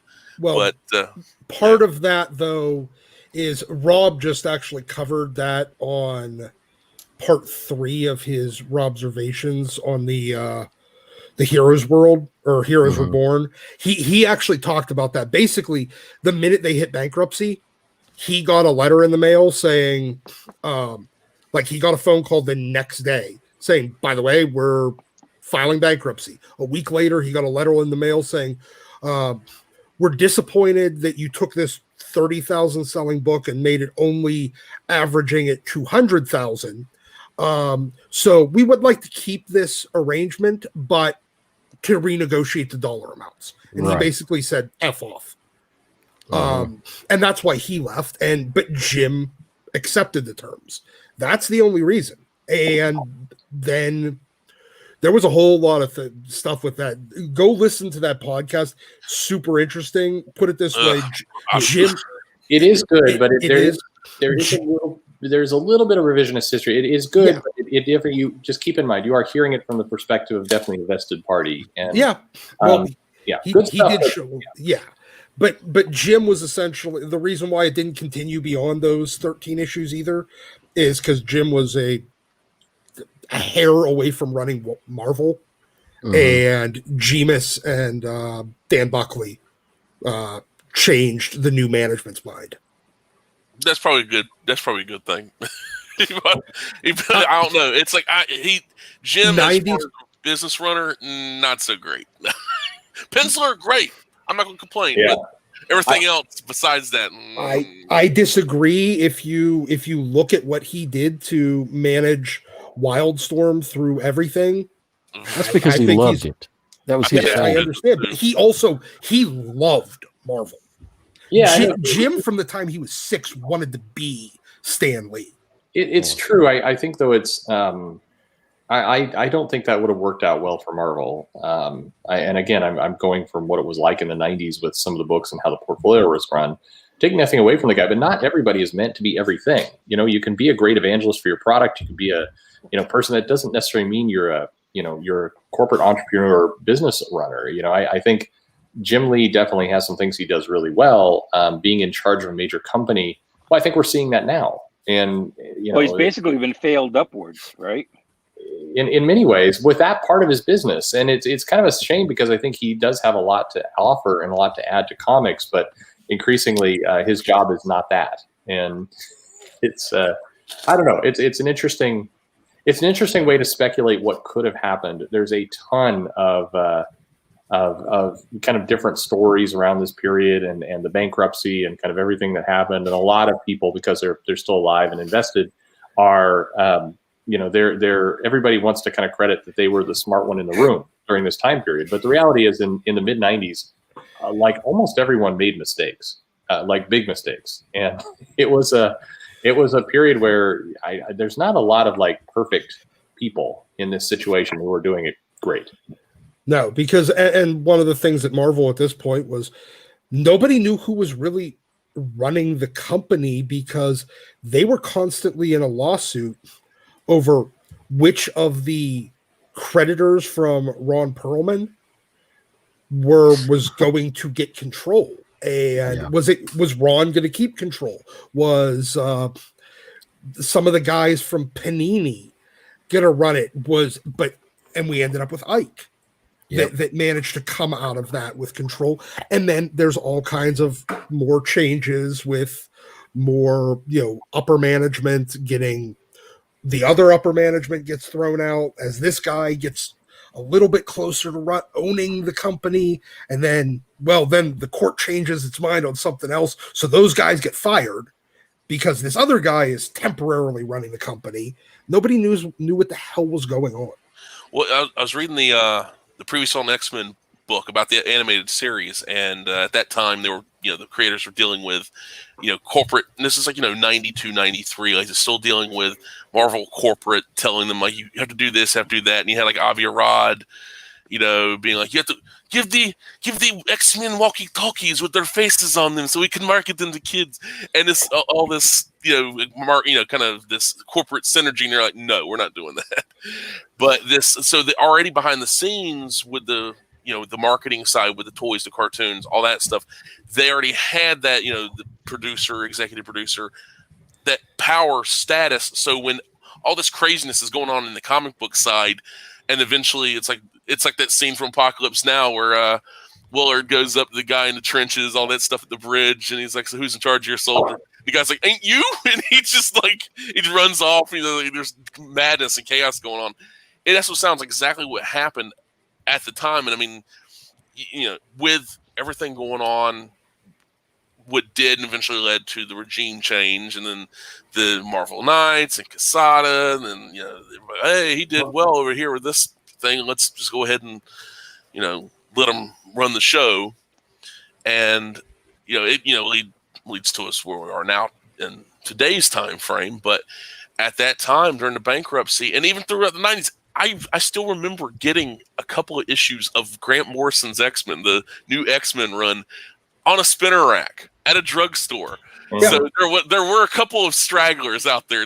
Everybody's like, that's how mainly I got all my comics. It was random chance, whatever the spinner rack. It's like the wheel, with whatever the wheel provides, spinner rack provides. I would get whatever I had enough money for. But yeah, the drugstore. The drugstore in my little town that I grew up in was one of the last newsstand customers, and I still remember it was just the owner of the drugstore was just absolutely beside himself, in tears when he found out he couldn't get comics by newsstand comics anymore. But it's a shame. I mean, and then eventually they went into those the Ultimate Universe magazines, which had like Ultimate X-Men, Ultimate Spider-Man, Ultimate Marvel Team Up, or whatever.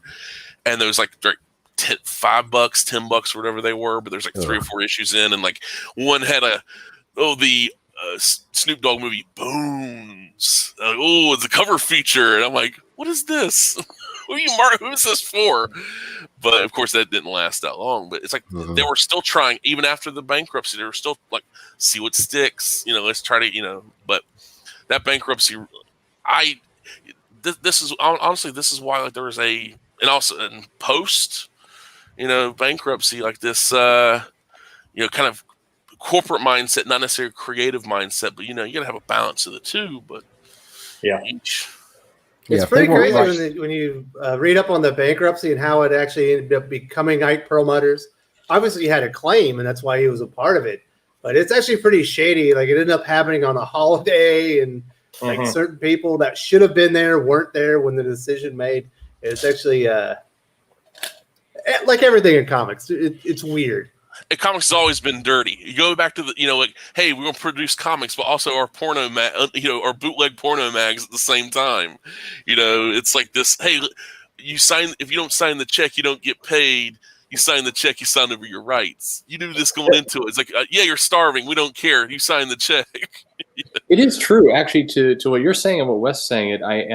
It's always been there, but I do think it's interesting to consider that at this point, coming out of bankruptcy with the ultimate acquisition of Marvel, which would come several years later, but you have these two kind of corporate owners of these comics, and you still have maintained kind of some of this shady behavior of page rates being negotiated at the last minute, of as we talked about in the past, strange gatekeeping, kind of various things that have happened in comics. It's interesting that has also persisted, even though you've got major changes in ownership and other theses. It's maybe that's comforting that it's consistent, or maybe horrifying. One of those two. Who would have thought the '60s, the comics, the underground comics would have been the most straightforward, like These are just In guys business making their practice? comics. Business practices, yes. We're going to sell them in head shops. We're a bunch of hippies. We're getting high. We're making comics, free love, all that stuff. Hey, no AIDS. We're good. You know, it's like, Well, hey, we're making your maybe head we cracked open. But maybe we need to get dirty again. I mean, the most successful period of comic book distribution was when the mob ran the distributors. So, And when they were selling, I don't want MS-13 running Marvel or DC. You know, buy this comic or cut your head off with a chainsaw. And then we were selling remaindered comics with no covers for half the cover price. Yeah, that's how I got mine. That was interesting. What was it? Neil Adams was talking about recently about how one of the things that really crippled the newsstand market was that there were certain groups of buyers at the time that if they saw that Neil Adams was doing the cover or Steranko or certain buy them right out of the warehouse, they bought them directly out of the warehouse, cases at a time. Like they'd load up like 15, 20, 100 cases, into vans and just drive them away from the warehouse paying cash. And the corporate people were saying, "Gosh, we're not selling any comics. What's going on?" Because they weren't getting the actual sales numbers from that. They didn't know that they were selling hundreds of thousands more comics, per month than they actually were. That's partly why everything Neil Adams did got canceled out from underneath him. Deadman, X-Men, Green Lantern. And then the things that got to the newsstand, the normies couldn't understand his panel layouts. Yeah, yep. And Steranko was the same way because he was decades ahead of his time. And it just people, these speculators, ahead of their time, were buying these cases that are still popping up here and there. It's kind of shocking, really, but hey, an entire tractor trailer full of old 80s mask toys just appeared in Chile. So who knows what the hell's going to be out there somewhere. I need to get down to Chile. I know. Somebody needs to check that tractor trailer, make sure it isn't Optimus Prime. He's trying to get rid of the bodies. Take care of the competition. I don't know. We hear rumors that Playboy was going to buy Marvel. There were rumors, but it was not quite this way. As I recall, the rumors was that somebody, because a Playboy, I don't remember who it was, but there was rumors that there was a company that was trying to buy Marvel and Playboy, or Marvel and Penthouse, whoever it happened to be. But they're trying to basically kind of tie up all the magazines. I think they were going to go for Cosmo as well at the time, that whole line. And that didn't happen. Yeah, what a weird world that would have been. It's like Marvel, Playboy, Cosmo, all in one. They'd be out of business. I'll tell you now. what, we would have ended up some really interesting Jean Grey covers. Yes, we would have. No. I didn't read them at the time because, of course, I didn't. I saw they would pop up in Wizard Magazine. Wizard Magazine would talk about them. The Penthouse Comics line, Bob Guccione's. I wish Bob Guccione would have bought Marvel because at least the art quality. I'm like, I guess honestly, I could see them like, we'll keep it, not too crazy, but also have like a Marvel After Dark, or Marvel X or whatever. And it's like that right there. It's like where people like Wolverine cutting somebody from crotch all the way to the head and somebody splitting in half. Like actually like, wow, I have blades on my hands, but I can't really stab anybody. It was like, I can't wait for the Marvel MCU X-Men. It's like where Wolverine doesn't actually kill people, because Logan was the only one that actually made me think Logan and the Wolverine, where he's actually like slashing people up. It's like that's what he's supposed to do. Not and this X2. X2 he did it too. He stabs the guy in the shoulders. He slashes at someone. I'm talking like, I want to see evisceration. I want to see this is a berserker fury. Logan, the final movie. That's what he was saying. But that's what I'm saying, Logan. And that was real. That was so good.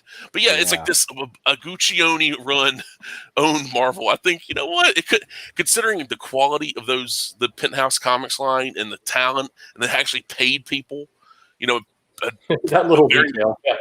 Yeah. They paid them well. Okay. It's a weird time, and it does kind of in full circle. You look at how these different events have moved from time to time, the similarities in all of them, and kind of where we sit today. I think it's interesting kind of going through as I'm sitting here listening. And it's fascinating when you look at today's situation. And I think all the clues for how this is all going to play out and how we can predict the future is completely in the events that we've been talking about. It's all there. I think we can predict the future, I think, pretty cleanly based on what's happened. And just been a fascinating show. Yeah, actually, I've really enjoyed this one. So I think we're going to bring back the comic book recommendations. I don't know if everybody has one, but was an excellent week. There are a ton of comics to talk about and recommend. Who enjoyed Batman 3 Jokers the most? You can go first. Oh, that was wonderful comic. All right, Perch is going first. Oh, sorry. What do you recommend? The 3 Jokers was great. I think it was because it reminded me of it. He did such a good job of tapping into the previous eras and the previous comics. It felt like it was respectful of the past work. From everything from the shadowing to the art to everything. I think it was a really solid book. Some people are complaining like, why? Do we need 3 Jokers now? This is clearly a mystery. It's clearly we don't understand what's going on. It's not some kind of. I feel pretty confident in saying it's not some kind of supernatural twist where there's been 3 Jokers running around all this time. We're reading a mystery, which is great Batman stuff. I love that book. I thought it was great. Any other recommendations from you, Perch? No, we talked about Daredevil. I thought that was a very. Video's not up until tomorrow, though. Oh, okay. So there you go. I think the annual was really, really solid. It continues to irk me that Marvel is not promoting that book more.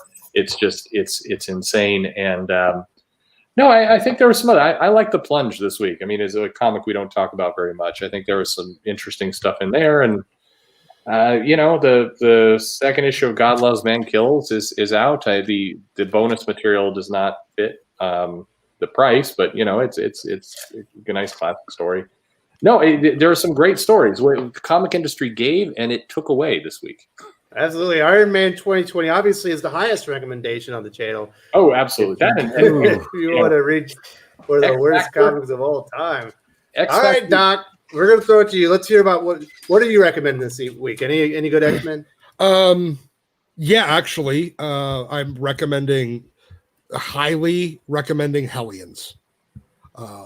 It's quite possibly the best overall, most X-Men feeling X book in the entire Dawn of X. I am going to recommend that no one on the planet purchase X Factor. Yeah. That no store ever orders it. So maybe we can teach a lesson to Marvel to stop putting Leah Williams on X-Men books. That book is awful. I'm sorry, but Iron Man is absolutely just mind-numbingly terrible for an event. But that X Factor easily was going to win the worst of the week, if not for that book. Yeah. Oh. And I think Snake Eyes Dead Game #2 comes out this coming week. It's either this week or next week. So definitely get that because that book's awesome. And I think and Red Hood 48 came out. Oh yeah, that was a good book. All right, so Pele, what are you recommending at the shop? Last God is back. The Last God is back, and number 8 hit the shelves, and it's the new book 1 of the next Chronicles, and it is good. It's excellent. If you're a Last God fan like me, this is get back in it, start reading. It's great. Great stuff. Number 1 recommendation. Oh, okay. Duke, you got any recommendations for the panel this week? Well, not from this week. I haven't read the books I brought home in my haul this week. I did get 3 Jokers. I'm looking forward to reading it based on the reviews from Wes and Birch. Legion of Superheroes. I buy everything Legion. I'm a hardcore Legion fan, even though I absolutely hate and detest the current run by Brian Michael Bendis. Rough. But I think my current favorite series are Daredevil over at Marvel by Chip Zdarsky, and even though it's about to be canceled, Hawkman at DC. And then I'm also a big Alterna fan. I always try and push Alterna comics on folks. Absolutely, yeah. You're going to be happy when you get that Daredevil annual, Daredevil in One More Day. It's really good. Yeah, all right, Larry. Definitely a change. Wow. It is a big change. There was going to be a video with Perch and I talking about it on the channel tomorrow. Larry, are you back? Yes, I am back. Do you have any comic recommendations? How about your comic? You were recommending your comic? Yes, I have a couple of comics currently on sale. My Twitter at Larry King Undead on Twitter. 3 comics. 2 of them are 20-page black and whites. $6. That includes shipping. Monsters: The Hive, which is a action horror story involving a guy saving the woman he loves with a chainsaw. And the other is exactly. You got to. I mean, it's like, hey, there's kitchen knife. There's a spatula. You got to go chainsaw.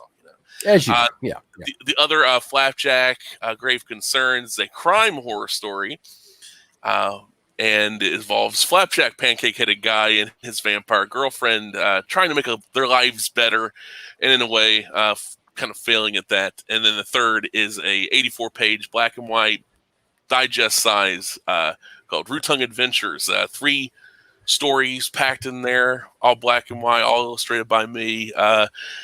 Kind of sword and sorcery action, little action adventure, monsters, beautiful women, interesting locales, deep forests, deserts, temples, pirate ship graveyard, tropical environment. So yeah, I got all that going on. But you get all ordering information's on my Twitter, on my pinned tweet. All right, and your Twitter is at Larry King Undead. Yep, that's correct. I'm like not Larry King Live, Larry King. No, Undead. I used to be called like, hey, Larry King, because he had to, that's back when he was on CNN, and I was like, why are you doing this? It was usually older people that would do this, and I'm like, I just I'm gonna get one of these days when he does finally kick the bucket. I'm gonna get one of those. A buddy of mine already told me, he says, when he dies, I'm gonna be like, you did, honey, from Terminator. I'm like, you got sense of humor, dude. But he's a gallows humor kind of guy, so got that to look forward to. Yeah. I definitely recommend you go to Real Larry King and you ask him about his comics. I would suggest doing that. So, do you have any new comics that you want to talk about as well that aren't yours? Did you read anything good there is one in particular. It was new, as in newly released. I finally got around to reading it. And it is incredible. I never read it in full, but Prison Pit by Johnny Ryan. They released a complete collection of it, 700 pages. It is a beautiful black and white, beautiful as in if you like a story where a guy basically gets sent to prison, a monster prison, and he's got to fight strange, bizarre, horrific monster people and it's bloody, gory. It's a fantastic read. If you ever seen the show Super Jail on Adult Swim, it's similar to that and kind of concept. It's first issue, the first story. The guy's like, "Hey, before I get thrown in the pit, let me scratch my gonads." And the guy's like, "Oh, you go ahead." And he grabs a guard hostage, like, "You can let me go." He's like, "I don't care about that guy. He's an a-hole." He throws both of them into the pit. So I don't think the Comic Code Authority would approve. They would not. No. They would. It's more of like, it's got that kind of underground comics vibe, which I really dig. But yeah, nice. Prison Pit, Johnny Ryan. So we got a lot of pretty good recommendations out there. I'm also recommending Philadelphia #7 from Image. If you like horror comics, it's a really cool vampire comic. I thought it was over at issue #6 when it had the first story arc. And there's a #7 that came out this week. It was actually really good. It's one of the better issues. The Plot by Vault Comics is another badass horror comic. If you're looking for horror, that one's more of like a 70s, 80s movie kind of vibe to it. Also, X-Men #11 and Blade Runner 2019. They're all out there. Really good week for comics this week. I'm having a lot of fun. I haven't even gotten through all my list yet. So I do want to say thank you to everyone for joining us, obviously, as far as the viewers. Thank you to Duke and Larry King for joining us the first time on the channel. Really appreciate you guys brought a lot of knowledge while we're talking about these subjects. It's a lot of history we covered today, and I really appreciate it, fellas. Thank you for having me. Thank you. It was fun. And also, thank you to the old timers, but I thank you guys all the time. So, yeah, everybody, I appreciate you having me on, man. That's great. Oh, just wash your ass. And thank you, everybody. Tomorrow there's a Daredevil video. On Monday, I found the only man in the world that doesn't like Batman 3 Joker, so we're going to talk about it. And Pele and I are going to talk about the latest issue of Catwoman. from Ugh. no, it's Batwoman. Batwoman, Batgirl. Batgirl from Cecil Ooh. Castellucci and Robbie Rodriguez. It is a shitstorm. It's going to be worst of the week. It's coming back. Look out for that, and I appreciate That's it, everybody. Oh my goodness. And Oh, Wes, can I make it's one not the plug? worst of the week, but It's not the show. worst. Come on. I actually Iron had to Man go 20. get the comic from somebody else because we don't carry because of Robbie Rodriguez. So. Well, And, you're smart. It's a bad comic. Yeah, it I'm is. sorry Wes- if you had to pay for it. and Wes and I have This Week in X coming out. Absolutely. soon. That will be coming out tomorrow morning. We talk about all the X-Men comics except for X Factor. Correct.